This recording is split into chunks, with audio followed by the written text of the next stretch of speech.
என்னாத்துமாவை கர்த்தரை துதி, அவர் நாமம் அதிசயமே.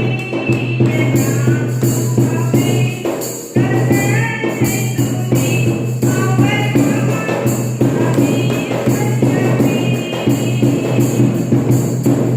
அவர் செய்த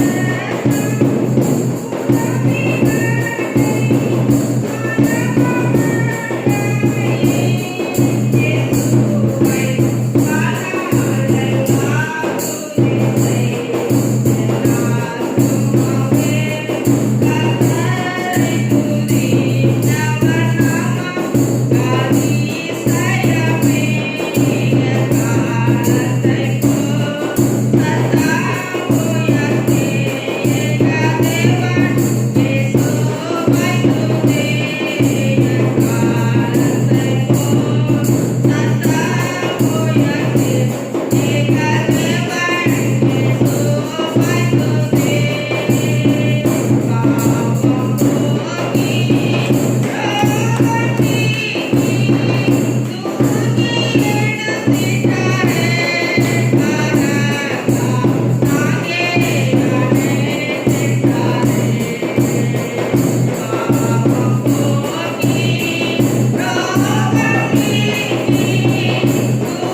என்கிற தலைப்பில் நான் கர்த்தருடைய செய்தியை உங்களுக்கு பகிர்ந்து கொள்ள விரும்புகிறேன்.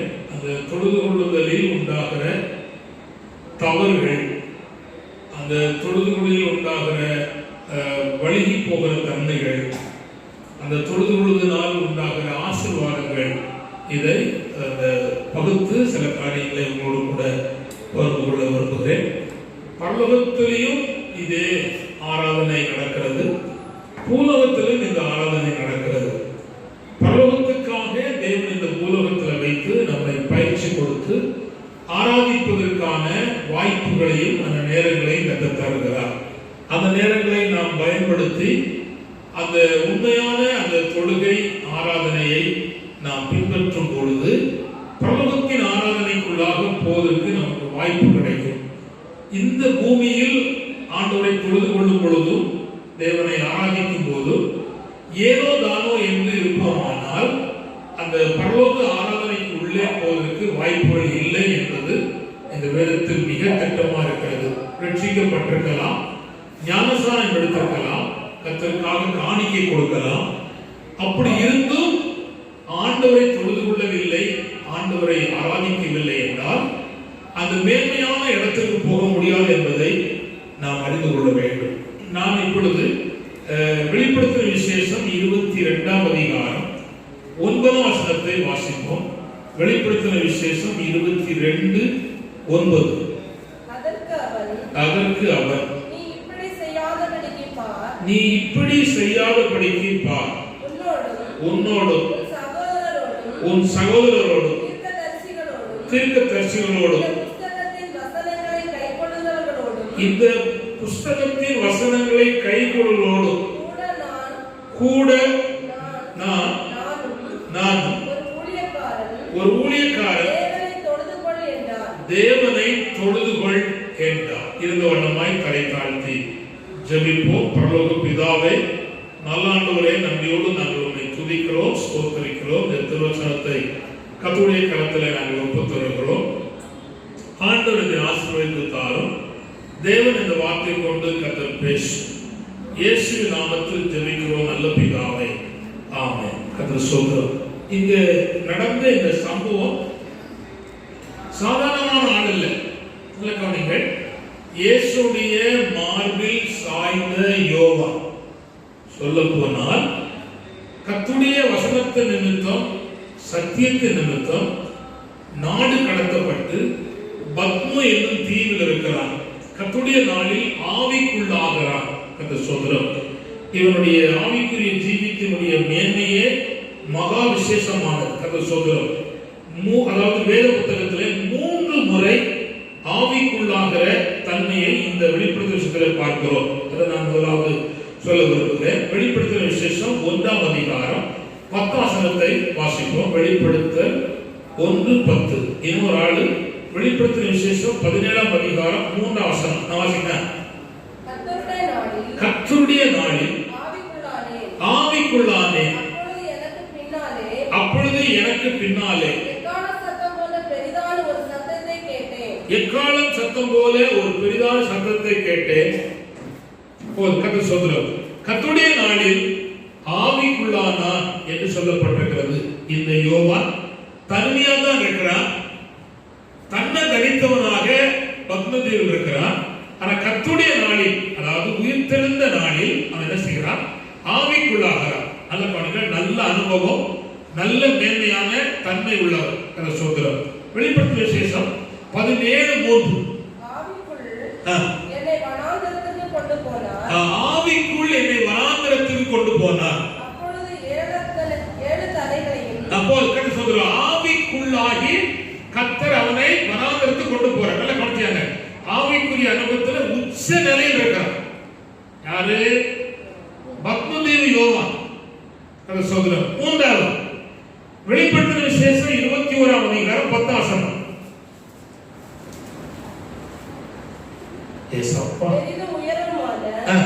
ஒரு பர்வதத்தின் மேல் என்னை ஆவியில் கொண்டு போய், என்னை ஆவியில் கொண்டு போய். போதும். இப்போ இவருடைய முழு பகுதியும் நான் கவனி,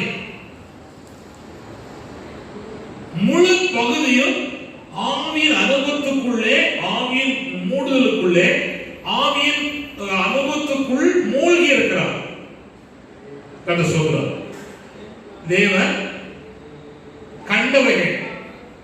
இருக்கிறவைகள், இனி சம்பவிக்க போகிற அனைத்தையும் இந்த தேவ மனுஷனுக்கு ஆண்டு காட்டுகிறார். கண்டவை என்பது கர்த்தராகிய இயேசு கிறிஸ்துவை, மகிமை அடைந்த இயேசு கிறிஸ்துவை அவன் பார்க்கிறான். இருக்கிறவை சபைக்குள் இருக்கிற குறைவு நிறைவு பார்க்கிறான். இனி சம்பவிக்க வேண்டியவைகள், இந்த உலகத்தினுடைய சகல சாம்ராஜ்யத்தினுடைய முடிவு,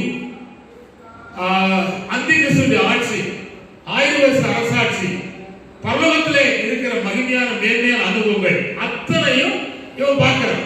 ஆனா பார்த்தாலும் இவனுடைய ஆராதனையிலே ஒரு பெரிய தவறு இருக்கு. கர்த்தருடைய ஸ்தோத்திரம். நல்ல கவிகள், நான் சொல்ல போகிற இந்த பகுதி ரொம்ப மிக முக்கியம். இப்போ நீங்கள் ஆண்ட சின்ன பிள்ளைகள், நீங்கள் ஆவிக்குரிய காரியத்தில் நீங்கள் வளர வேண்டும். நீங்கள் உங்கள் வாழ்க்கையில் இருக்கிற தவறை உணர்ந்து நீங்கள் திருந்த வேண்டும். இந்த வசனத்தை சமீபத்தில் தூரத்தில் கேட்கிறவர்கள் ஆவிக்குரிய உண்டான, அதாவது தொழுகையிலே ஆராதனை உண்டான தவறுகளை, பிழைகளை மாற்றிக்கொள்ள வேண்டும் என்கிற ஒரே நோக்கத்துக்கோடு நான் இந்த செய்தியை உங்களுக்கு நான் தருகிறேன். கர்த்தருடைய ஸ்தோத்திரம். அல்லேலூயா. கர்த்தருடைய ஸ்தோத்திரம். இவ்வளவு ஆவிக்குரிய அனுபவத்தில் உண்டான தேவ மனுஷன், இவனுக்கு தேவன் அனுப்பின ஒரு தூதனை பணிந்து கொள்ளலாம். அந்த தூதன் சொல்லுதான், என்ன சொல்ல தெரியுமா?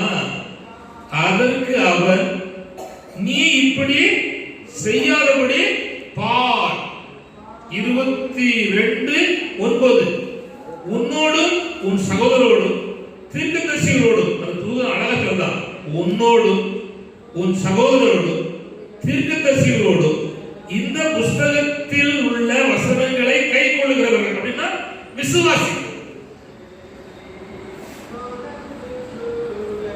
அவர்களில் ஒருவனை போல ஊழியக்காரன், என்னை தொழுது கொள்ளாதே தேவதரிசை தொழுது கொள்ள அப்படிங்கிறார். இது ரெண்டு தப்பு பண்றான். இதுல முதல் தப்பு 19:10, இரண்டாவது தப்பு 22:9. கவனிங்க, தேவனுடைய காரியத்தை அந்த தூதன் சொல்லுகிறான், தேவனை தொழுதுகொள், தேவனை தொழுதுகொள். கர்த்தருடைய ஸ்தோத்திரம். கவனிங்க, தேவனை தொழுது கொள்கிற காரியத்திலே மிக கவனம் வைக்க வேண்டும். நாம் மிகுந்த கவனத்தோடு அந்த ஜீவியத்தை பாதுகாக்க வேண்டும். ஆராதனை என்பது மனுஷனை பார்ப்பதற்கு அல்ல, எந்த பெரிய ஊழியக்காரனை பார்ப்பதற்கோ அல்ல. வசனத்தை திருத்தி பேசினாலும் சரி, வியாக்கியானம் பண்ணினாலும் சரி, அவரை தொழுது கொள்ள கூடாது. இந்த உலகத்தை எப்பேற்பட்ட அற்புத அதிசயம் செய்தாலும் அவனை தொழுது கொள்ளக்கூடாது. ஒருவேளை இந்த உலகத்திலேயே பெரிய சக்தி பெற்ற பெரிய அப்போஸ்தலனா இருந்தாலும் அவனையும் மனுஷன் தொழுது கொள்ள கூடாது. அவன் பக்கம் திரும்பவே கூடாது. கர்த்தருடைய ஸ்தோத்திரம். அப்படியானா ஒரு ஹீரோ வசிப்புக்கு நேராக ஜனங்கள் இந்த கடைசி காலத்திலே இழுக்கப்படுகிறார்கள், தள்ளப்படுகிறார்கள். அவர்களுக்கு அந்த அனுபவத்தை நேராக கடந்து போகிறார்கள். நாம் அந்த நிலைமைக்குள்ளாக போகக்கூடாது என்பதற்காகத்தான் நான் இந்த பகுதி சொல்ல விரும்புகிறேன். அல்லேலூயா. நான் இப்பொழுது முதல் பகுதியாக சொல்ல போறேன் என்னவென்றால், நீங்கள் பரலோகத்திலே நடைபெறுகிற ஆராதனையிலே ஒழுங்காய் நடந்த தொழுகை பற்றி சொல்லுறேன். ஏன்னா பரலோகத்தில் செய்யப்படுவது போல பூலன் சொல்லப்படும். அப்போ நான் பரலோகத்தை சொல்லாம பூலன் சொன்னோம்னா தப்பாயிரும். கர்த்தருடைய ஸ்தோத்திரம். பரலோகத்தில் நடக்கிற அந்த தொழுகை ஆராதனையில உண்டான ஒரு ரகசியத்தை நான் உங்களுக்கு சொல்லித் தர விரும்புகிறேன். இப்பொழுது யோவான் அதை வெளிப்படுத்தின விசேஷம் 4ஆம் அதிகாரம் 10-11 வாசிப்போம். பைபிள். கர்த்தருடைய ஸ்தோத்திரம். வெளிப்படுத்தின விசேஷம் 4ஆம் அதிகாரம் 10-11. 24 மூப்பர்களும் சிங்காசனத்தின் மேல் வீற்றிருக்கிறவருக்கு முன்பாக, கவனிங்க, 24 மூப்பர்களும் 4 ஜீவன்களும் வீற்றிருக்கிறவருக்கு முன்பாக வணக்கமாய் விழுந்து, சிங்காசனத்திலே வீற்றிருக்கிறவருக்கு முன்பாக வணக்கமாய் விழுந்து, சதா காலங்களில் உயிரோடு இருக்கிறவரை தொழுது கொண்டு, கவனிங்க, சதா காலமும் உயிரோடு இருக்கிறவரை தொழுது கொண்டு, அவர்கள் கிரீடங்களை சிங்காசனத்திற்கு முன்பாக வைத்து, கவனிங்கள், அவருடைய தலையிலே கிரீடம் இருக்கு. சிங்காசனத்தில் இருக்கிற தேவனுக்கு முன்பாக கிரீடத்தை கலத்தி வைத்து, கர்த்தாவே தேவரீர் மகிமையும், கவனிங்கள், தேவரீர் மகிமையும் கனத்தையும் வல்லமையும் பெற்றுக்கொள்வதற்கு பாத்திரராய் இருக்கிறீர்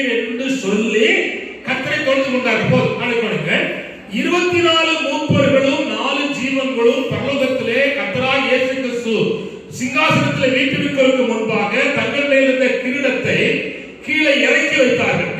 கிரீடம் அவளுக்கு கொடுக்கப்பட்டிருக்கிற ஒரு பெரிய பரிசு. ஆனா தொழுகை போது இது தேவையில்லை அப்படின்னு இறக்கி வைத்தாங்க. எதுக்கு? தன்னை ஆராதனையிலே தாழ்த்துகிறார்கள். தேவன் சொல்வது, நொறுங்குண்ட ஆவியும் நறுங்குண்ட இருதயத்திலுமே கர்த்தர் வாசம் பண்ணுகிறார். கர்த்தர் சொல்றோம்.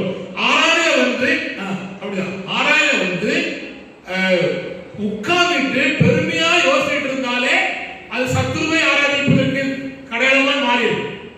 ஏன்னா பெருமை உள்ளவன் கர்த்தர் ஏற்றிருக்கிறார். கர்த்தர் சொல்றோம். இது ரொம்ப முக்கியமானது. அதனால புரிந்து கொள்ளணும். அந்த 24 மூப்பர்களும் 4 ஜீவன்களும் தேவனை கண்டபோது, சிங்காசனத்துக்கு முன்பாக இருக்கிற அந்த தேவனை பார்த்தபோது அவர்கள் முறைமுறையா சொல்றாங்க. அந்த வார்த்தை திரும்ப வாசிமா. அது 10வது வாசி. 24 மூப்பர்களும் சிங்காசனத்தின் மேல் வீற்றிருக்கிறவருக்கு முன்பாக வணக்கமாய் விழுந்து சதா காலங்களில் உயிரோடு இருக்கிறவர். அது சொல்றாங்க, சதா காலமும் உயிரோடு இருக்கிறவர். கண்டிப்பா கவனிங்க.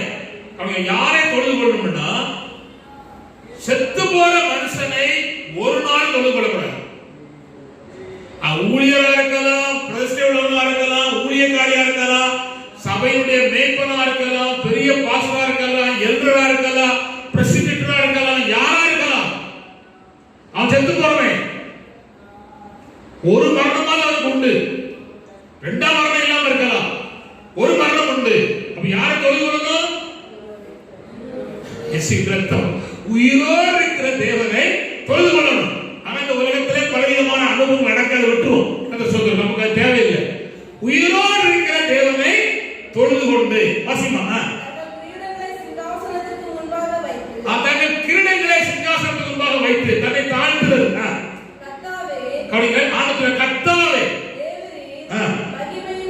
நல்ல கவனிங்கள். ஆராதனையிலே இவ்வார்த்தை சொல்லணும். கர்த்தாவே, இயேசுவே, கனத்துக்கு மகிமைக்கு பாத்திரரே என்று அவரை புகழ வேண்டும், அவரை போற்ற வேண்டும், அவரை வர்ணிக்க வேண்டும், அவரை முறைமுறையா சொல்ல வேண்டும். அதுதான் தேவனுடைய பரலோகத்தில் நடைபெறுகிற ஆராதனை. இன்னைக்கு அதோடு இல்லை. நல்ல கவனித்துக் கொள்ளுங்கள். நம்முடைய ஆராதனையிலே ஸ்தோத்திரம் இருக்கிறது, துதி இருக்கிறது. ஆனால் தேவ நாமத்தை சொல்லி உச்சரிக்கிற பகுதி பின்தங்கி விட்டது. ஆரம்ப காலத்திலே தேவனையும் தேவனுடைய காரியங்களையும் புகழ்ந்து பாடி சொன்ன மக்கள் இருந்தார்கள். ஆனால் இப்பொழுது குன்றிவிட்டது. நாம் திரும்ப அந்த உண்மையான ஆராதனைக்கு நேராக, தொழுகைக்கு நேராக நாம் கடந்து வர வேண்டும் என்று கர்த்தர் நம்மிடத்திலே எதிர்பார்க்கிறார். கர்த்தர் சொல்கிறார். கவனிங்கள். நான் இப்பொழுது 5ஆம் அதிகாரம், வெளிப்படுத்தின விசேஷம் 5ஆம் அதிகாரம் 8-9 வாசிப்போம். அந்த புத்தகத்தை அவர் வாங்கின போது, அந்த புத்தகத்தை, அதாவது வாங்க கூடாத ஒருவர் அந்த புத்தகத்தை வாங்க முடியாது. ஆனா யாரும் வாங்குவாங்க எதிர்பார்த்தாங்க, ஒருவரும் இல்லை. ஆனா அந்த புத்தகத்தை வாங்குவதற்கு பாத்திரவானும் அதிகாரமுடையவருமா இருக்கிற ஒருவர் வாங்கினார். அவர்தான் ஆட்டுக்குட்டியானவர். கவனிங்கள், வாசிமா. அந்த 4 ஜீவன்களும் 24 மூப்பர்களும் தங்கள் சுரமண்டலங்களையும் பரிசுத்தவான்களுடைய ஜபங்களாகிய தூப வர்க்கத்தால் நிறைந்த பொற்கலசங்களையும் பிடித்துக் கொண்டு ஆட்டுக்குட்டியானவருக்கு முன்பாக வணக்கமாய் விழுந்து, ஆட்டுக்குட்டியானவருக்கு முன்பாக வணக்கமாய் விழுந்து தேவரின் புத்தகத்தை வாங்கவும் அதன் முத்திரைகளை உடைக்கவும் பாத்திரராய் இருக்கிறீர்கள். இப்பொழுது ஆண்டவருக்கு என்ன அதிகாரம் இருக்கிறது, என்ன பாத்திரம் இருக்கிறது என்று சொல்லி, அதே 24 மூப்பர்கள் 4 ஜீவன்கள் கர்த்தரை தொழுது கொள்கிறார்கள். ஹல்லேலூயா. நல்ல கவனிங்கள். நீங்க வசனத்தை கவனிங்கள். அவருக்கு என்ன அதிகாரம் இருக்கிறது, அவருக்கு என்ன செய்ய முடியும் என்பதை நினைத்து தேவனை தொழுது கொள்கிறார்கள். ஹல்லேலூயா. நாம் நம்முடைய ஆராதனையிலே நம்மை நினைக்க கூடாது, நம்மையே பார்த்துட்டு இருக்க கூடாது, நம்முடைய பலவீனங்களை அதே பார்த்துட்டு இருக்க கூடாது.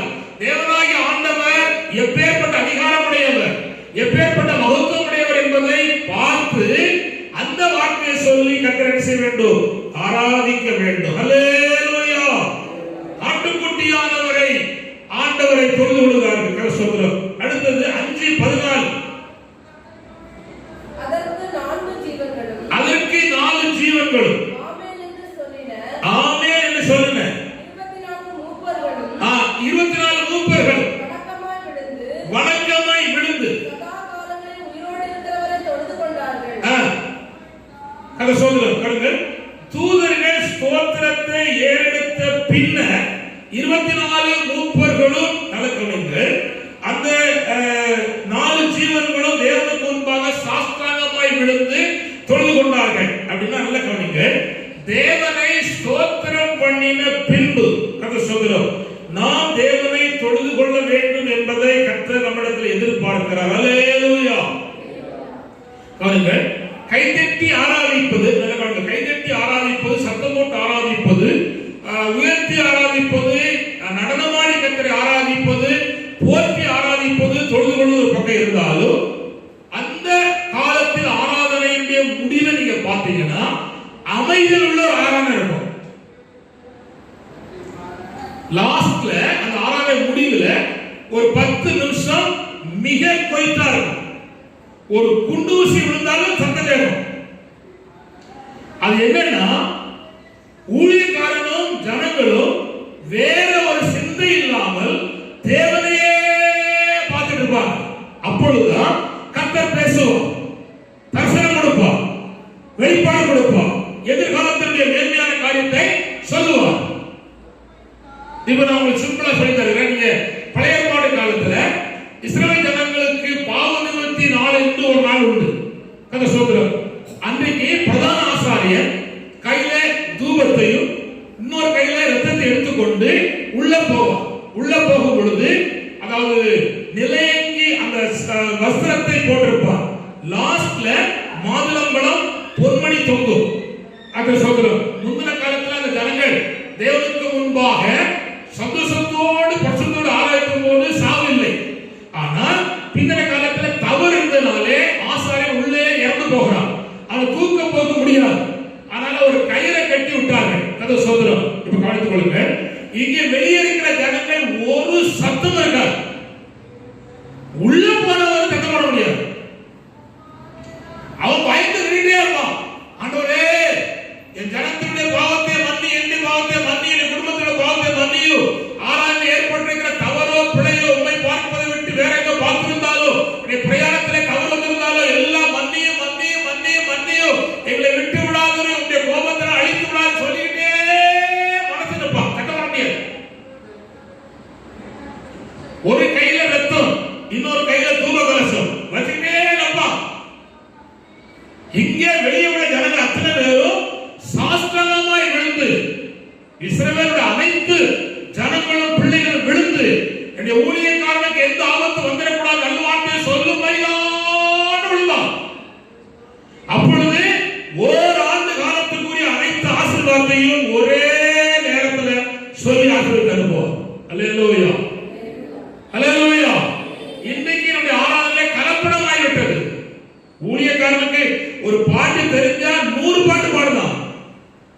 கதை சொல்கிறோம். பாடலே ஆராதனை முடிஞ்சு போகுது. கதை சொல்கிறோம். சாட்சி ஆராதனை முடிஞ்சு போகுது. செய்திக்கு சமயம் இல்லை. கொஞ்ச நேரம் வாசம் சொன்ன மாதிரி சொற்ப நேரம் தான் இருக்கிறதுன்னு சொல்லி முடிப்பார்கள். கதை சொல்கிறோம். அப்படி இல்லை. அந்த நாட்களில் அவ்வளவு சூழ்நிலை உண்டாயிருந்தது. கதை சொல்கிறோம். அப்படியானால் நம்முடைய ஜீவியத்திலே, நம்முடைய ஆராதனையிலே உண்டான பிழைகளை நாம் மாற்றிக்கொள்ள வேண்டும் என்று கர்த்தர் நம்மிடத்தில் எதிர்பார்க்கிறார். அல்லேலூயா. அது சொல்கிறோம். அடுத்தது அந்த தூதருடைய அந்த 24 மூப்பர்கள் 4 ஜீவனோட ஆராதனை இன்னொரு சம்பவம் இருக்கிறது. வாசிப்போம். வெளிப்படுத்தல் விசேஷம் 11ஆம் அதிகாரம் 15, 16 வாசிப்போம். சீக்கிரம் அது சொல்கிறோம். வெளிப்படுத்தல் விசேஷம் 11ஆம் அதிகாரம் 15, 16. ஏழாம் தூதன் எக்காலம் ஊதினான். அப்பொழுது உலகத்தின் ராஜ்யங்கள் கவனிங்கள். இப்ப என்ன தெரியுமா? புரிஞ்சது. உலகத்தின் ராஜ்யங்கள் கிறிஸ்துவின் ராஜ்யமாய் மாற்றப்பட்ட பின், அதாவது அந்தி கிறிஸ்துவின் கிறிஸ்துவின் ஆட்சி அழிக்கப்பட்ட பின், நல்ல கவனிங்கள், உலகத்தின் ராஜ்யம் கிறிஸ்துவின் ராஜ்யமாய் மாற்றப்பட்ட பின், பின்ன சொன்னா அந்தி கிறிஸ்துவின் ஆட்சி அழிக்கப்பட்ட பின், அல்லேலூயா, அல்லேலூயா. திருப்பாசி மத வார்த்தை புரியுது, திருச்சேன் ஒரு விளைக்குனா ஏழாம் தூதன் எக்காளம் ஊதினார், அப்பொழுது உலகத்தின் ராஜ்யங்கள், உலகத்தின் ராஜ்யம், உலகம் முழுவதும் ராஜ்யம் நம்முடைய கர்த்தருக்கும் நம்முடைய கர்த்தருக்கும் அவருடைய கிறிஸ்துவுக்குரிய ஆ. ராஜ்யங்களாயின. மாற்றப்பட்டு இந்த உலகத்துல சகல ராஜ்யமும் இயேசு கிறிஸ்து ராஜ்யம் மாறிட்டு, மாறின போது அவசியமா அவர் சதா காலங்களிலும் ஆ. ராஜ்யபாரம் பண்ணுவார் என்று சதா கால ராஜ்யபாரம் பண்ணுவார் என்று கம்பீர சத்தங்கள் வானத்தில் உண்டாயின. ஆ. அப்பொழுது தேவனுக்கு முன்பாக பாருங்கள், அப்பொழுது தேவனுக்கு முன்பாக தங்கள் சிங்காசனங்கள் மேல் உட்கார்ந்திருக்கிற ஆ. 24 மூப்பர்களும் இப்ப சிங்காசனத்துக்கு இறங்குறாங்க. கவனிச்சாங்க, இந்த உலகத்தின் ராஜ்யம் வேறு ராஜ்யமாய் மாறின பிற்பாடு சிங்காசனத்தில் வீற்றிருக்கிற 24 மூப்பர்களும் 4 ஜீவன்களும் சிங்காசனத்தை விட்டு இறங்கி முகங்குப்புற விழுந்து இருக்கிறவரும் இருந்தவரும் கடுமை இருக்கிறவர் இருந்தவர் வருகிறவருமாகிய சர்வ ஹல்லேலூயா, முக்காலத்துக்குரிய தேவனை தொழுது கொண்டு, ஹல்லேலூயா, இருக்கிறவரும் இருந்தவரும் வருகிறவருமாகிய தேவனை தொழுது கொள்கிறார்கள். முக்காலமும் கர்த்தராகிய இயேசு கிறிஸ்துவுக்கு உரியது என்பதை அறிந்தவர்கள். கர்த்தர் சொல்றார், நல்ல கவனிங்க தம்பி, கவனி, கர்த்தர் சொல்றார், பரலோகத்தில் நடக்கிறது ஆராதனை சொல்லி தருகிறேன். கர்த்தர் சொல்றார், அப்படியானால் அந்த முக்காலமும் தேவனுக்குரியதாய் மாறும்போது ஆண்டுடைய அந்த 24 மூப்பர் 4 ஜீவன்களும் தேவனை தொழுது கொள்கிறார்கள். அல்லேலூயா. சரி, இப்ப கவனிங்க, உலகத்துக்கு இப்ப நம்ம புதிய பாடம் இங்க கவனிங்க, நம்ம வாழ்க்கையில என்ன நடக்குதுன்னா, நல்ல கவனிங்கள், இது நமக்குள் இருக்கிற உலகம் இருக்கு. இந்த கவனிங்க, வாச கவனிங்க, இந்த நமக்குள் உலகம் இருக்கு. இது யாருக்குரியதா மாறணும்? Good good. கவனிங்க, இந்த உலகத்துக்குரியது கடைசி காலம். உனக்கு உள்ள உலகம் வச்சிருக்க அப்படிங்கிறார் ஆண்டவர். இது யாருக்குரியதா மாறணும்? தேவனுக்குரியதாய் மாறும் பொழுது நம்முடைய ஆராதனை தொழுகை பரலோகத்துக்குரியதா மாறும். ஹல்லேலூயா. சோச விளங்குச்சா? முடிய நேரம் எடுத்து விடப்பா. என்ன சொல்லப்பட்டிருக்குன்னா, நமக்கு உலகம் உள்ள இருக்கிற இந்த உலகம் தேவனுக்குரியதா மாறணும். இந்த உலகத்தின் விருப்பம் அங்க குறைச்சு இங்க குறைச்சு எடுத்துக்கல. இது உலகம், இது சாஸ்திரமே கிரியை. அது என்ன செய்யணும்னா, நாம் தான் திருத்தணும். ஆண்டவரே திருத்தணும் ஆண்டவர் திருத்த மாட்டார். ஒரு அம்மா ஜெப கூட்டத்துல ஆண்டவரே எடுத்து போடும், இயேசுவே எடுத்து போடும், பிதாவை எடுத்து போடும் சொல்லி அழுதுட்டு இருக்கான். எல்லாரும் போயிட்டாங்க, நம்ம அழுதுட்டு பாஸ்டர் வந்தாரு, என்ன எடுத்து போடுங்க அப்படின்னு சொல்லிட்டு என்னம்மா எடுத்து போடணும்னு சொல்லுமா அப்படின்னு அவ இந்த மேல போட்ட அந்த துணியை தூக்க உடனே இங்க ஒரு பக்கரை இருக்கு. எங்க இருக்கு? முந்தின காலத்துல பெண்கள் அந்த ரூபா அதெல்லாம் வைக்க வச்சிருப்பாங்க, ஒரு பக்கரை வச்சிருப்பாங்க. அந்த பக்கரைக்குள்ள புயல் இருக்கு, வெத்தலை பாக்கு இருக்கு. இதை யாருக்கு எடுத்து பண்ணுவோம்? ஆண்டு எடுத்து பண்ணுமா? அவர் எடுப்பாரா? நீ எடுத்து சொல்லி வச்சிருக்க, நீ இருக்கணும் எடுத்து போடுறாங்க. இப்போ என்ன தெரியுமா? ஆண்டவர் ரட்சிக்கட்டும், ஆண்டவர் என்ன கூப்பிடட்டும். உனக்கு பாவம் அக்கிரமம் பரிசுத்தம் தெரிஞ்சிட்டு இனி நீதான் திருந்தணும், நீதான் ஆண்டவரத்துல கடந்து வரணும். சகோதரன், 5வது அந்த பக்கம் அகரில் உண்டான ஒரு பகுதி 19ஆம் அதிகாரம் 5-6 வசனம் வாசிப்போம். வெளிப்படுத்தின விசேஷம் 19:5-6. மேலும் நமது தேவனுடைய ஊழியக்காரரே, அவருக்கு பயப்படுகிற சிறியோரும் பெரியோருமானவர்களே, நீங்கள் யாவரும் அவரை துதியுங்கள் என்று ஒரு சத்தம் சிங்காசனத்திலிருந்து பிறந்தது. திரும்ப வாசிக்க போற கவனிங்க, வாசிப்பாங்க. மேலும் நமது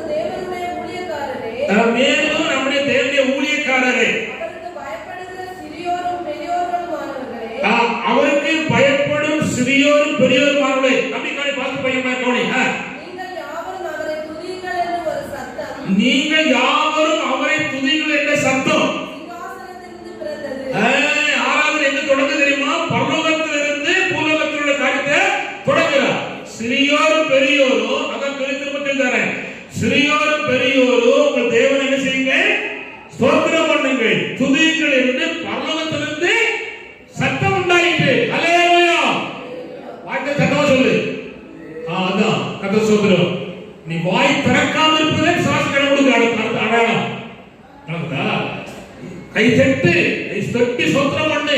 அவர் சொல்லும்போது வாயை மூடிட்டு இருக்கிறதே சாட்சி கடவுளுக்கு அடையாளம். கர்த்தர் ஸ்தோத்திரம். ஒரு நாளும் அப்படி தேவனுக்கு முன்பாக பெருமையா உட்காரவே கூடாது. அதெல்லாம் கர்த்தர் ஒரு நாள் கணக்கு கேட்பார். கர்த்தர் ஸ்தோத்திரம். அப்படியா? நான் என்ன போட்டிருக்கேன்னா, கவனிங்கள், உலக சபையினுடைய நியாய தீர்ப்பு முடிந்த பின்பு, கவனிங்கள், உலகத்தினுடைய சபையின் நியாய தீர்ப்பு முடிந்த பின் 24 30 ஜீவன்களும் தேவனை தொழுது கொண்டார்கள். அல்லேலூயா, அல்லேலூயா. கர்த்தர் ஸ்தோத்திரம். நல்ல கவனிங்கள், இப்ப நானும் நீங்களும் இந்த பூமியில தொழுது கொள்ளுதை வச்சுதான் பரலோகத்திலே தேவன் நம்மை மேன்மை இடத்தை கொண்டு வருவார். நான் இந்த பூமியில் எப்படி தொழுது கொள்ள வேண்டும் என்பதற்கு நான் 3 காரியத்தை கோடிட்டு காட்ட விரும்புகிறேன். இது நான் பரலோகத்தினுடைய ஆராதனை தொழுகை சொன்னேன். கர்த்தர் ஸ்தோத்திரம். விளங்குதா? இப்பொழுது நான் சொல்ல போறது என்னன்னா, இந்த பூமியில தேவனை தொழுது கொள்வதற்குரிய காரியம். கர்த்தர் ஸ்தோத்திரம். 116 சங்கீதம் 13 வசனம்.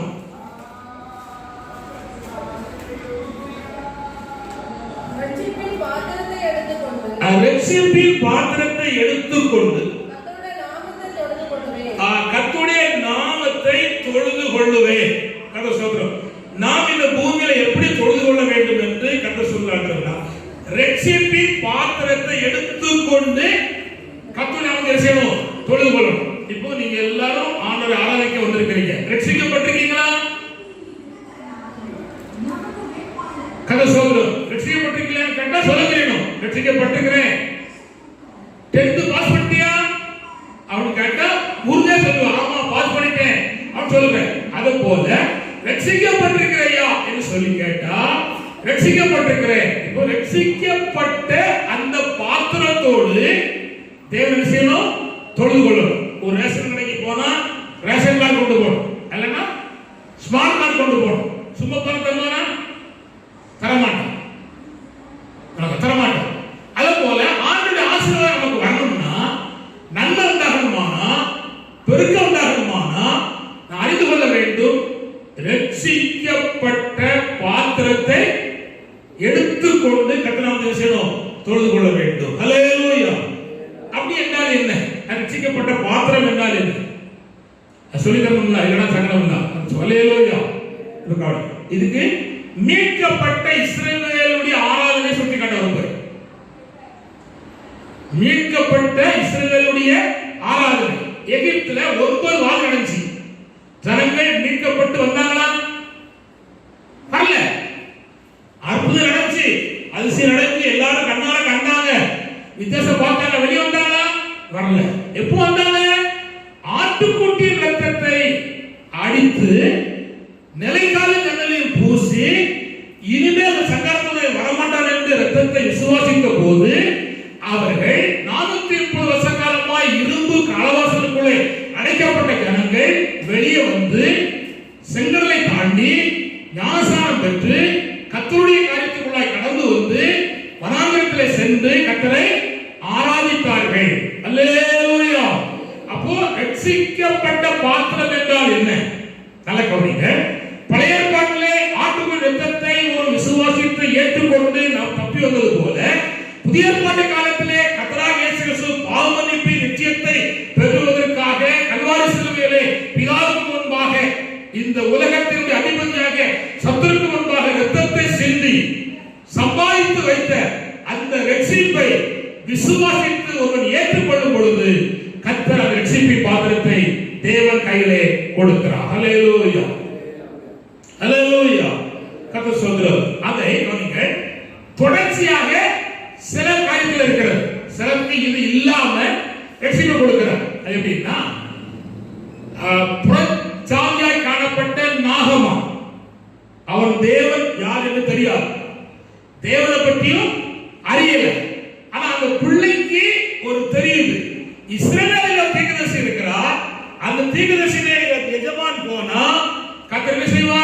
சுகம் கொடுப்பார் என்று நம்பியிருந்தார். அதை அங்க அறிக்கையிட்டார்.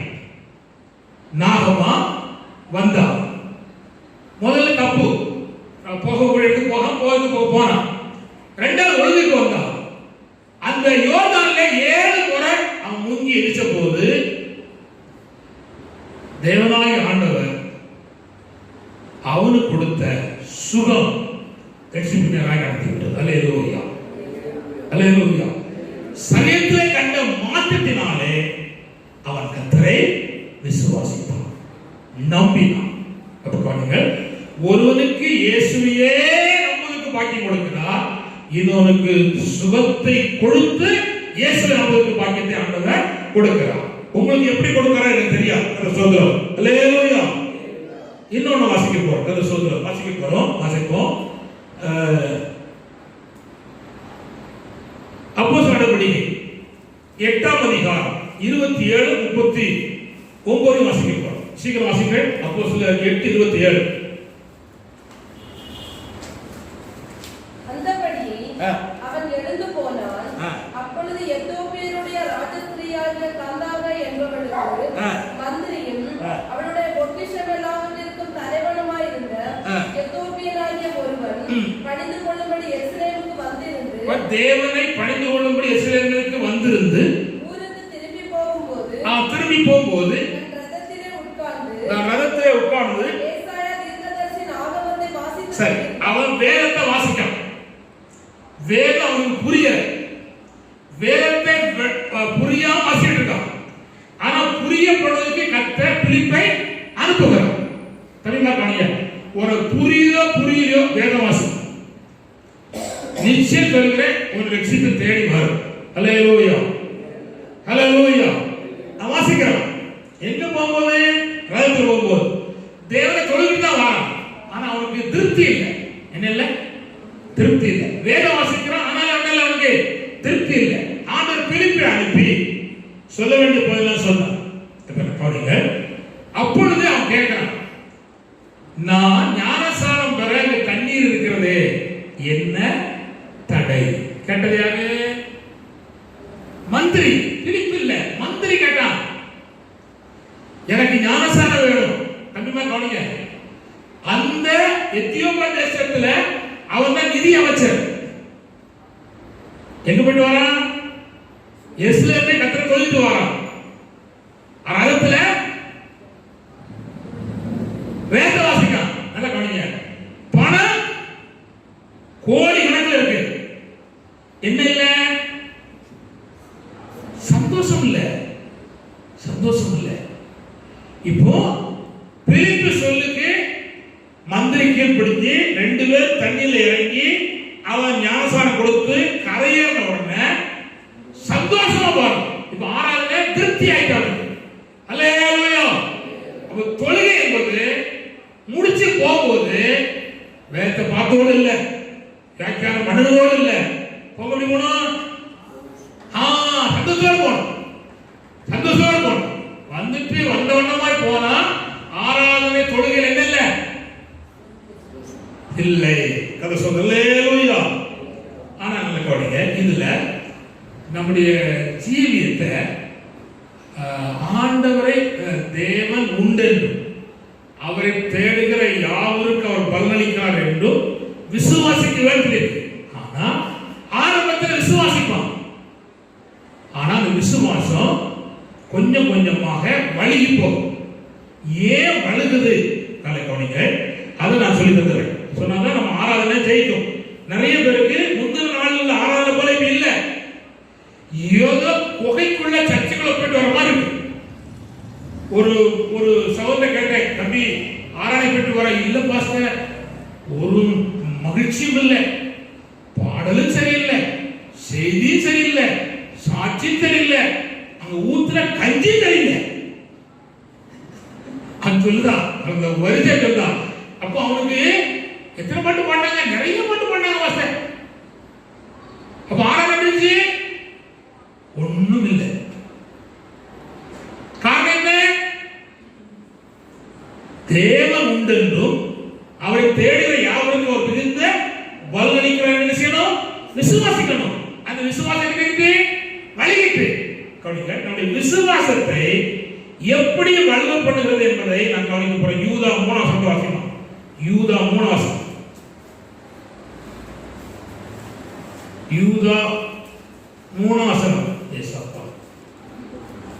பிரியமானவர்களே, பொதுவான ரட்சிப்பை குறித்து உங்களுக்கு எழுதும்படி நான் மிகவும் கருத்துள்ளவனாய் இருக்கையில் பரிசுத்தவான்களுக்கு ஒரு விசை ஒப்பு கொடுக்கப்பட்ட. கவனிங்க, யாருக்கு எதுக்கு கொடுக்கப்பட்டிருக்கு? ஐயா பாவிக்கு இல்ல. நான் சொல்லுகிற வார்த்தை பாவிக்கு இல்ல. யாருக்கு? ரட்சிக்கப்பட்டு ஞானஸ்நானம் பெற்று பரிசுத்தாய் பெற்று அபிஷேகம் பெற்று பல வருஷமாய் கர்த்தருடைய ஊழியத்தை செய்து விசுவாசியா இருந்து வருகிற கர்த்தருடைய பிள்ளைகளுக்கு பரிசுத்தவான்களுக்கு வாசிமா ஒரு விசை ஒப்பு கொடுக்கப்பட்ட விசுவாசத்திற்காக நீங்கள் தைரியமாய் போராட வேண்டும். இந்த விசுவாசம் நம்மகிட்ட இருப்பதற்கு எப்படி போராடணும்? தைரியமா போராடணும். விசுவாசம் அப்படி இருக்கணுமானா என்ன செய்யணும்? தைரியமா போராடணும். சொல்ல ஹல்லேலூயா, ஹல்லேலூயா. அப்படி என்றால் என்ன? தைரியமா போராட என்றால் என்ன? அது சொல்லி தந்தா தான் புரியும். ஒரு அம்மா 18 வருஷமாக ஊனிக்கிட்டே சர்ச்சைக்கு வந்தா. வழியில எவனாவது பார்த்து, ஏ தாயே, இந்த வருஷ கணக்கில் போறிய இயேசுதானே அங்க இருக்காரு, ஆண்டவர் தானே இருக்காரு, பூனை கொஞ்சம் கூட நிற்க முடியலையே, நீ போறிய அப்படின்னு ஒருத்தர் சொல்லும் போது அவ அதை பார்க்காம நிச்சயம் கர்த்தர் எனக்கு நன்மை செய்வார் என்று விசுவாசத்துக்கு என்ன செய்தா? தைரியமா போராடினா. பிந்தங்கல என் கைக்கு தப்பு வைக்கிற தேவன் யார் என்று நேபுகாத்நேச்சர் கேட்டார். நேபுகாத்நேச்சரே, உம்ம கைக்கு தப்பு வைக்கப்பட்டாலும் பிரச்சனை இல்லை, தப்பு வைத்தாலும் சரி போனாலும் சரி, ஆனா நீ நிறுத்தின இந்த சிலையை மட்டும் எடுத்து நான் வணங்குவது இல்லை. விசுவாசத்தை எடுத்தா போராடினா. யாரு? பரிசுத்தவான். பரிசுத்தவான். ஹல்லேலூயா, ஹல்லேலூயா. சரி, ஒருவர் இருக்கான் லாசரு. அந்த ஐஸ்வர்யவானுடைய வீட்டின் வாசப்படில படுத்தவன். நல்ல சாப்பாடு இல்லை, நல்ல வஸ்திரம் இல்லை, நல்ல நண்பர்கள் இல்லை. ஏதோ அவன் வீட்டுல அந்த நாய்க்கு நீங்க போடுறதை எடுத்து சாப்பிட்டு வாழ்ந்தான். ஆனா யாரோடு வாழ்ந்தான்? தேவனோடு, பிரசன்னத்தோடு, மகிழ்ச்சியோடு. சரீரத்துல வியாதி. 4 பேர் கேட்டிருப்பான், சொல்றீங்க அல்ல, உனக்கு நல்ல சாப்பாடு இல்லையே அப்படின்னு இருப்பான். நல்ல சாப்பாடு இருந்தாங்க, நல்ல சாப்பாடு இல்லாம போனாங்க. நல்ல வீடு இருந்தாங்க, நல்ல வீடு தான் போனாங்க. நல்ல வஸ்திரம் இருந்தாங்க, நல்ல வஸ்திரம் இல்லாம. என் கிட்ட எனக்குள்ள ஒருவர் இருக்கிறார். இந்த ஐஸ்வர்யவான் பெருசா இருக்கானே, அவரை காட்டுல சமானமா இருக்கேன். அல்லேலூயா. அவன் கொடுக்கப்பட்ட விசுவாசத்துக்கு எடுத்தீங்கன்னா போராடுதான். ரைட்டமா தம்பி? விசுவாசம் போராடுறது ரைட்டா? இப்படி இந்த பரிசுத்தவான் கொடுக்கப்பட்ட விசுவாசத்துக்காக போராடும். நல்ல கவனிங்க. இந்த போராட்டத்துல 4 காரியம் இருக்கு. நம்முடைய விசுவாசத்தை வலுக பண்ணுவதற்கு 4 காரியம் இருக்கு. அதை வேகமா சொல்லுங்க. நல்மனசாட்சி இல்லாமல் இருப்பது நம்முடைய விசுவாசத்தை செய்யும் வலுகப்படும். நல்ல மனசாட்சி இல்லாமல் இருப்பது நம்முடைய விசுவாசத்தை செய்யும் வலுகப்படும். 1 தீமோத்தேயு 1ஆம் அதிகாரம் 18, 19 வாசிக்காங்க. எழுதிக்காங்க. சொல்றேன். இரண்டாவது, ஆரம்பத்தில் கொண்ட தீர்மானத்தை விடுவது நம்முடைய விசுவாசத்தை நஷ்டப்படுத்தும். ஹல்லேலூயா, ஹல்லேலூயா.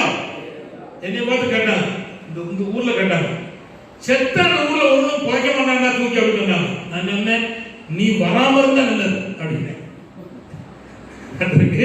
சோத்ரம். அப்ப யாரா தூக்குவா அவன் கேட்டான். அப்ப நான் சொன்னேன், வேற மோசேன்னு ஒருவர் இருக்காரு, அவரை தூக்குவதற்கு தேவனே வந்தார். அப்போ உள்ள விசுவாசம், ஆரம்பத்தில் கொண்ட விசுவாசத்தை விடாமல் இருக்கணும். அப்படின்னா நம்முடைய விசுவாசம் என்பது நிலைத்திருக்கு. ரொம்ப முக்கியம். ஆரம்பத்தில் கொண்ட தீர்மானத்தை செய்து விடாமல் இருப்பது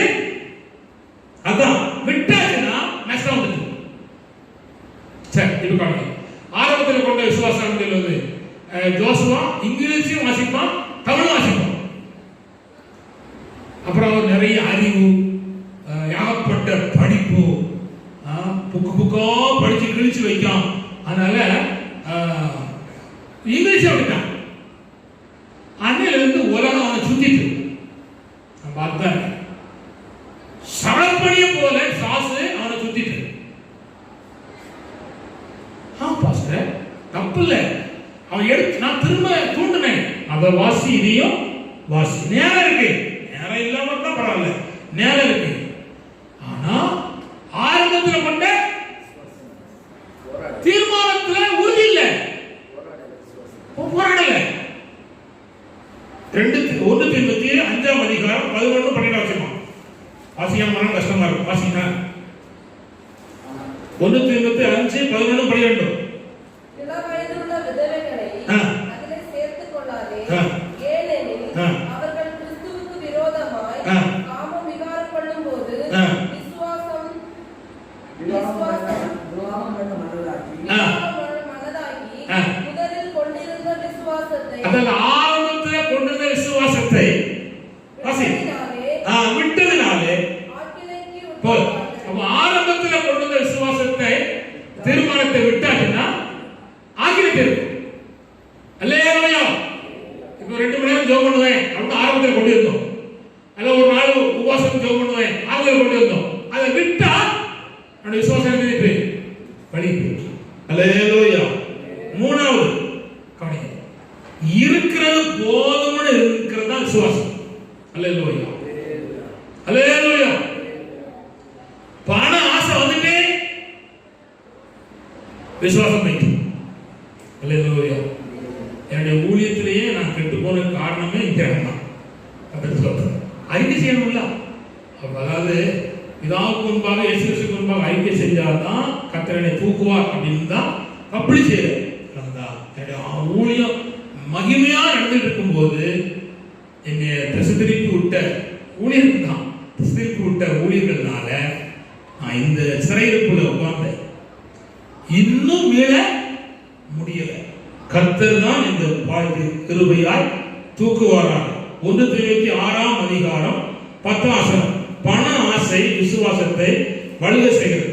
சரி, 4வதாக நல்ல பண்ணுங்க, துருபதேசம், தவறான கொள்கைகள், அதை நாம் பாராட்டுவோமானால் நல்ல கவனிங்க. அல்லேலூயா. துருபதேசக்கார வாரம் இல்ல தவறான கொள்கை உள்ள வாரம், அவனும் பரவாயில்லடா அவன் நாம் பாராட்டுவோமானா நஷ்டம், நம்முடைய விசுவாசம் போயிட்டு. அன்னைக்கு இங்க நம்ம அண்ணாச்சி ரிச்சர்டு வந்தார்.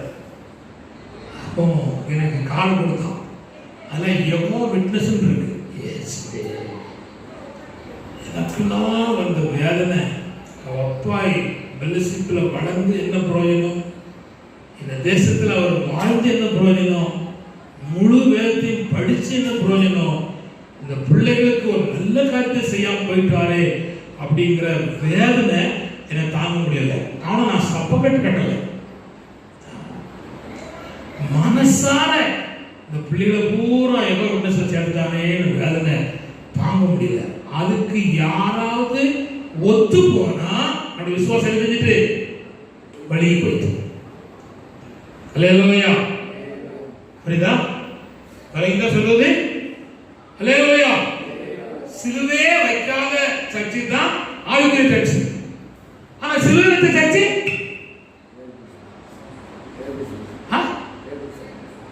உலகம். அதுக்கு என்ன, அவர் பெரிய பாஸ்டருடைய மருமகன் அப்படி சொல்லியாச்சுன்னா அந்த ஆரம்பத்தோட விசுவாசம் போயிட்டு. நல்லா கவனிச்சுக்காங்க, நம்முடைய வாழ்க்கை அப்படி ஒரு நாளும் போகவே கூடாது. அல்லேலூயா. 1 தீமோத்தேயு 6ஆம் அதிகாரம் 20 21 வசனம். 1 தீமோத்தேயு 6ஆம் அதிகாரம் 20 21. ஓ தீமோத்தேயுவே, உன்னிடத்தில் ஒப்புவிக்கப்பட்டதை நீ காத்துக்கொண்டு சீர்கேடான வீண் பேச்சுகளுக்கும், கண்கள் துருபதேசம் சீர்கேடான வீண் பேச்சுகளுக்கும், ஞானம் என்று பொய்யாய் பெயர் பெற்றிருக்கிற கொள்கையின் விபரீதங்களுக்கு விலகு. கர்த்தர் ஸ்தோத்திரம். இதுதான் நம்முடைய வாழ்க்கையில் இருக்கிற விசுவாசத்தை நழுவ பண்ணுகிற 4 காரியம். ஒன்று, நல்மனசாட்சி இல்லாமல் இருப்பது, ஆரம்பத்தில் கொண்டு வந்த தீர்மானத்தை விடுவது, பணாசை மேல் நம்முடைய இருதயம் சாய்வது, துருபதேசத்துக்கும் தவறான கொள்கைக்கும் பாராட்டு செலுத்தும் போது நமக்குள்ள இருக்கிற விசுவாசம் போயிடும். ஹல்லேலூயா. அதோடு மாத்திரமல்ல, நம்முடைய தேவனாகிய ஆண்டவருக்கு முன்பாக நானும் நீங்களும் கர்த்தரை எப்படி நாம் தொழுது கொள்ள வேண்டும் என்றால் பரிசுத்த அலங்காரத்தோடு நாம் தொழுது கொள்ள வேண்டும் என்று கர்த்தர் நம்மிடத்திலே எதிர்பார்க்கிறார். ஹல்லேலூயா, ஹல்லேலூயா. நாம் அதை புரிந்து கொண்டு நம்முடைய காரியங்களை நாம் செய்ய வேண்டும். கர்த்தர் கவனிங்கள். நான் கடைசியாக நான் சொல்வதற்கு முன்பாக கவனிங்கள். பரிசுத்த அலங்காரத்தோடு கர்த்தரை செய்யணும், தொழுது கொள்ளணும். அடுத்தது கவனிங்க. 6ஆவதுல உண்மையும் உத்தமும் இருக்கும். கர்த்தரை தொழுது கொள்ளுகிறவர் ஆவியோடும் உண்மையோடும் தொழுது கொள்ளணும். உங்க ஆவியிலே கர்த்தரை தொழுது கொள்ளணும். எப்படி இருக்கணும்? உண்மையோடும் தொழுது கொள்ளணும். இப்படி நாம் தொழுது செய்யும் பொழுது தேவன் தருகிற ஆசீர்வாதம் அது என்னன்னா, தேவன் இப்படி செய்கிறவரை சந்திக்க வருகிறார். அல்லேலூயா, அல்லேலூயா. வசனத்தினாலே பிரசனத்தினாலே அவர் தன்னுடைய கையால் தொட்டு அவளை சந்திக்க வருகிறார். நான் அதுக்கு மட்டும் நான் உங்களுக்கு சொல்லிவிட்டோம் சொன்னால் உங்களுக்கு தெளிவடைந்தது. யாத்திராகமம் 33ஆம் அதிகாரம் 21 வாசிப்போம். அந்த சோதனை வாசிப்போம். யாத்திராகமம் 33:21. சீக்கிரம். யாத்திராகமம் 33:21. பின்னும் கர்த்தர், இதோ என் அண்டையில் ஒரு இடம் உண்டு. நீ அங்கே கன்மலையில் நின்று என் மகிமை கடந்து போகும்போது நான் உன்னை அந்த கன்மலையின் வெடிப்பிலே வைத்து நான் கடந்து போகும் மட்டும் என் கரத்தினால் உன்னை மூடுவேன். கர்த்தர் அவனை தொடுகிறார். ஹல்லேலூயா. என் கரத்தால் மூடுவேன். தொழுகையில தேவனுடைய கரம் நம்மை தொடரும். ஹல்லேலூயா, ஹல்லேலூயா. இல்லனா தேவ பிரசன்னம் நம்மை தொடரும். இல்லனா அவருடைய முகத்தின் அறிவாகிய வசனத்தின் வல்லமை நம்மை தொடரும். நான் இப்பொழுது சொல்லிட்டே வரேன். இந்த வசனத்துல ஏதாவது ஒரு இதயத்தை தொட்டானா உங்களுக்கு தேவனுடைய தொடுகை உடனே அர்த்தம். அந்த சோதரம் ரெக்கார்டிங்க. அப்போ நம்ம தேவனுக்கு முன்பாக நாம் தேவனை தொழுது கொள்ளும் பொழுது தேவன் தம்முடைய கையில் என்ன செய்தாரு? தொழுது. இல்லைன்னா நாம் பலி செலுத்தும் இடத்தில் பலியை கர்த்தர் தம்முடைய அக்கினியால் செய்வார், தொழுவார். ஆதியாகமம் 22ஆம் அதிகாரம் 3, 4, 5 நீங்க வாசித்தீங்கன்னா அங்க சொல்லப்பட்டிருக்கிறது. அந்த சோதரம் அவன் பலி செலுத்துவதற்கான ஒரு இடத்தை தேடி போறான். அந்த இடத்தை தேவனே காண்பித்துக் கொடுக்கிறான். அல்லேலூயா.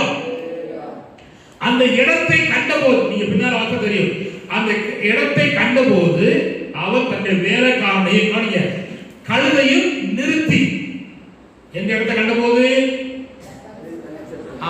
எப்படி தெரியும்? போடா போட்டிருக்கேன்.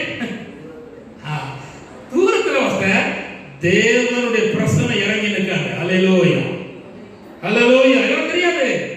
அங்க சுத்தி சுத்தி காடுல மலைல எப்படி தெரியும்? அந்த வசனத்தை பார்த்தீங்கன்னா அந்த இடத்தை கண்டு பார்த்துருவேன். வசனம் ஆதியாகமம் 22ஆம் அதிகாரம். ஆதியாகமம் 22ஆம் அதிகாரம் வாசிங்க. அந்த வார்த்தை வாசிக்கணும். 3ஆம் நாளில் ஆபிரகாம் தன் கண்களை ஏறெடுத்து பார்த்து தூரத்தில் அந்த இடத்தை கண்டான். தூரத்தில் பார்த்தான், கண்டா. அப்பொழுது ஆபிரகாம் தன் வேலைக்காரனை நோக்கி, நீங்கள் கழுதையை நிறுத்தி இங்கே காத்திருங்கள். தூரத்தில் இடத்தை கண்டா. மார்க் 5:6 வாசிமா. மார்க் 5:6 சீக்கிரம். மார்க் 5:6. இயேசுவே ஸ்தோத்திரம்.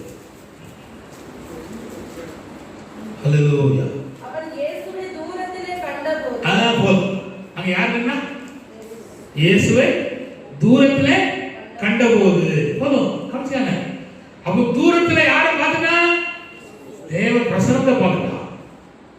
புரிஞ்சா இது இல்லாம நான் சொல்லிட்டோம்னா எனக்கு மனசு நல்லா இருக்காது. அதனால இருக்க சொல்றாரு. அப்புறம் புரிந்து கொள்ளணும், தேவனை ஆராதிக்கிறதுல நம்முடைய பலியை தேவனாய் கர்த்தர் சந்திக்கிறார். அங்கே ஒரு பெரிய ஆசீர்வாதத்தை அவருக்கும் அவருடைய சந்ததிக்கும் கர்த்தர் கொடுக்கிறார். கவனிங்கள், ஆராதனையிலே கவனிங்கள், தொழுகையிலே ஆட்டம் பட்டியா நம்முடைய இருதயம் கீழ்ப்படி தேவ வசனத்துக்கு தேவ பிரசனத்துக்கு முந்தின காலங்களில் விட்ட அந்த தீர்மானங்களுக்கு திரும்ப கையில் எடுப்பதற்கு செய்ய பணி. ஜோசுவா 5:7 வாசிமா. ஜோசுவா 5:7. அவர்களுக்கு பதிலாக அவர் எழும்ப பண்ணின இல்ல, யோசுவா 5:9 வாசிங்க. கர்த்தர் யோசுவாவை நோக்கி, இந்த எகிப்தின் நிந்தையை உங்கள் மேல் இராதபடிக்கு புரட்டி போட்டேன் என்றார். கவனிங்கள், அது ஏன் போட்டாருன்னா கவனிங்கள், தேவ வசனத்துக்கு ஜோசுவா கீழ்ப்படிந்தான். கருக்கான கத்தி எடுத்து வனாந்தரத்தில் பிறந்த எல்லா பிள்ளைக்கும் என்ன செய்யலாம்? வித்து செய்யலாம் பண்ணினான். ஆராதனையில சுத்தம் பண்ணினான். சொல்கிறோம், தேவனாகிய ஆண்டவர் கீழ்ப்படிதல் பண்ணும்போது கவனிங்க, கீழ்ப்படிக்கும் போது கண்டிப்பா வேதனை உண்டாகும். என்ன உண்டாகும் சொல்லுங்க. இப்ப ஞானசாமி எடு அப்படின்னு சொல்லியாச்சுன்னா வேதனை உண்டாகும். வேதனையோடு எடுத்துக்கணும். அது ஆசீர்வாதம். இப்போ கீழ்ப்படியும் போது அவங்க கண்டிப்பா அந்த கத்தி எடுத்து அறுத்தாங்க. வேற வருமானம் வரும். அப்போ ஆசீர்வாதம் இருக்கு. தேவன் தொட்டா ஆசீர்வதித்தார். மூணாவது என்னன்னா கவனிங்க, கதை சொல்கிறோம், அந்த தேவனுடைய தொடுதலான இடம் வந்து பரிசுத்தமான இடம். என்ன இடம் சொல்லுங்க? பரிசுத்தமான இடம். யாத்திராகம் 3:5. யாத்திராகம் 3:5. அப்பொழுது அவர் இங்கே கிட்டி சேராயாக உன் கால்களில் இருக்கிற பாதரட்சை கலட்டி போடு, நீ இருக்கிற இடம் பரிசுத்த பூமி என்றார். என்ன போடுன்னு சொல்றாருன்னா, உன் கால் இருக்கிற பாதரட்சை கலத்தி போடு. காலில தூசி படிஞ்சிருக்கு, தட்டு. கை ஒருத்தனை கொண்டிருக்கு. கொண்டு இல்லையா? இருக்கு. அடுத்தது கோபம் இருக்கு, பகை இருக்கு, கசப்பு இருக்கு. இது அத்தனையும் தேவனுடைய ஆராதனையில தேவனை சந்திக்கும் போது நம்ம என்ன செய்யணும்? கலைந்து போடணும். கோபம், பகை, கொலை,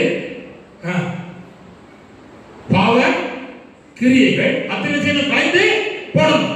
அப்புறம் தொழுகை மேற்குறையா மாறும். அல்லேலூயா. சரி, ஆராதனை என்பது தொழுகை என்பது பயங்கரமான ஒன்று. இதை ஒரு உண்மையா செஞ்சுட்டாங்கன்னா நான் சொல்லுகிறேன், கர்த்தர் உங்களை இப்படி வைக்கவே மாட்டார். அல்லேலூயா, அல்லேலூயா. தேவன் உங்களை உயர்த்துகிற ஒரு உயர்வுக்கு நேராக ஆண்டவர்களை நடத்துவார். கடைசியாக கவனிங்கள், தேவன் உங்களை சந்திக்கிற இடம் என்னன்னா கவனிங்கள், நீங்கள் சோதனையான இடத்தில் தேவன் உங்களை சந்திப்பார். அல்லேலூயா. உங்க மனம், உங்க இருதயம், உங்க சூழ்நிலை குழம்பி இருந்தாலும் கர்த்தர் சந்திப்பார். ஆராதனை. அல்லேலூயா. வாசிப்போம் மத்தேயு சுவிசேஷம் 14:15. இது ஒண்ணே வாசிப்போம். மத்தேயு சுவிசேஷம் 14:15. அல்லேலூயா. சாயங்காலமான போது அவருடைய சீசர்கள் அவரிடத்தில் வந்து, இது வனாந்தரமான இடம், நேரமும் ஆயிற்று, ஜனங்கள் கிராமங்களுக்கு போய் தங்களுக்கு போஜன பதார்த்தங்களை கொள்ளும்படி அவர்களை அனுப்பிவிட வேண்டும் என்றார்கள். வனாந்தரம் என்பது சோதனை இல்லை. ஆண்டவர் சொன்னா நீங்க தான் சாப்பாடு கொடுக்கணும் முடியாது அவ்வளவு. ஆனா தேவன் அந்த அப்பத்தையும் மீனையும் தொட்டார். அதே சோதனையான இடத்துல ஆசீர்வாதம் பெருச்சு. இப்போ மனம் சோதனையா இருக்கு, வேதனையா இருக்கு, 4 பேர் ஒரு மாதிரி பேசுறாங்க அப்படின்னு நினைச்சிருந்தீங்கன்னா கலங்காங்க. அங்கேயே கர்த்தர் உங்களை சந்தித்து ஆசீர்வதிப்பதற்கு கர்த்தர் வல்லமை உள்ளவர். கண்களை மூடி ஜெபிப்போம். கர்த்தாவே, ஸ்தோத்திரம் ஆண்டவரே, ஸ்தோத்திரம் ஐயா, ஸ்தோத்திரிக்கிறோம் நல்ல தேவனே.